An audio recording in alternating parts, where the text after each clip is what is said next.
Hi friends, welcome to mom's kitchen. ఇప్పుడు దొండకాయ పచ్చడి ఎలా చేయాలో చూద్దాం. ఇప్పుడు స్టవ్ ఆన్ చేసుకొని ప్యాన్ పెట్టుకొని అందులో 2 టేబుల్ స్పూన్ల పల్లీలు, 1 స్పూన్ ధనియాలు, కొద్దిగా జీలకర్ర వేసుకొని వేయించుకోవాలి. ఇవి వేగిపోయాక తీసి పక్కన పెట్టుకోవాలి. ఇప్పుడు అదే ప్యాన్లోకి 2 టేబుల్ స్పూన్ల ఆయిల్ యాడ్ చేసుకొని కారానికి సరిపడా పచ్చిమిర్చి వేసుకొని వేయించి తీసి పక్కన పెట్టుకోవాలి. ఇప్పుడు ఇందులోకి ముందుగా కట్ చేసి పెట్టుకున్న దొండకాయ ముక్కల్ని వేసుకొని ఒక 5 మినిట్స్ ఫ్రై చేసుకోవాలి. 2 కట్ చేసి పెట్టుకున్న టమాటా ముక్కలు కూడా వేసుకొని మూత పెట్టి ఒక 5 నిమిషాలు ఉడికించుకోవాలి. ఇప్పుడు ఒక మిక్సర్ జార్ తీసుకొని ముందుగా వేయించి పెట్టుకున్న పల్లీలు వేసుకొని ఒక 4-5 వెల్లుల్లి రెబ్బలు కూడా వేసుకొని మెత్తని పౌడర్లా చేసుకోవాలి. ఇప్పుడు ఇందులోకి ముందుగా ఫ్రై చేసి పెట్టుకున్న పచ్చిమిర్చి, దొండకాయ ముక్కల్ని వేసుకోవాలి. కొద్దిగా చింతపండు, రుచికి సరిపడా ఉప్పు కూడా వేసుకొని మిక్సీ పట్టుకోవాలి.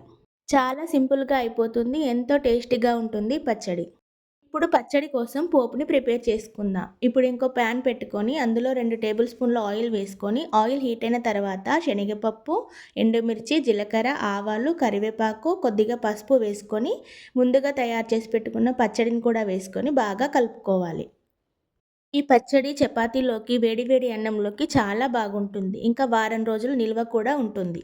మీరు కూడా ఒకసారి తప్పకుండా ట్రై చేయండి. ఇలాంటి మరిన్ని రెసిపీస్ కోసం మా ఛానల్ని సబ్స్క్రైబ్ చేసుకోండి. Thanks for watching.